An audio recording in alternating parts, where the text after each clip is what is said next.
Pemirsa pindah keganasan edat ngandelang pariwisata, perekonomian Badung kawan sangkaning wesanan pandemi COVID-19. Punika mawinan mekudang-kudang usaha kemarkian Kabupaten Sane pindah ke ikon pariwisata Bali puniki. Pemerintah Kabupaten Badung melarapan Dinas Pariwisata Dispar Statema Usaha ngedautin pengerah wisatawan rau ke Badung.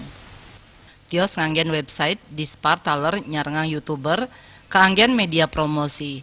PLT Kepala Dinas Pariwisata Badung Cok Rake Darmawan Matutang paiketan ipun nganggen jasa pembuat konten inucap. Promosi pariwisata Taler sampun memarki. Pina ke asilnyane sampun keunggahang ring akun YouTuber sane maiketan. Nanging asisten administrasi umum Setda Badung ngejan tenang tur mepengabdi becik ring panglimbakan pariwisata tatkala pandemi COVID-19. Paiketan ipun sampun ngelaksanayang promosi ring bulan Agustus nelintang. Promosi melarapan ngerawang YouTuber antuk nyinayang kahanan pariwisata ring Badung. Promosi taler kasokong serana saking Dinas Pariwisata Provinsi Bali. Tios punike pariwisata domestik Sujatin Nyani sampun kabungkah tur kaaptiang wisatawan siderau saking makudang-kudang kota sejebak Indonesia. Paiketan ipun mausang yadiastun durung wenten pengerah wisatawan mancanegara.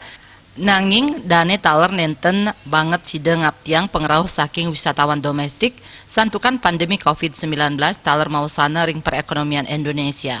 Kawawahin nyelehin ring kuentenan frekuensi penerbangan sanerau ke Bali kekan tenang nincap. Ring Agustus wenten langkungan kali tali penumpang erahina miwah ring September wenten langkungan tigang tali erahina. Parwata Bali Pos nguningayang.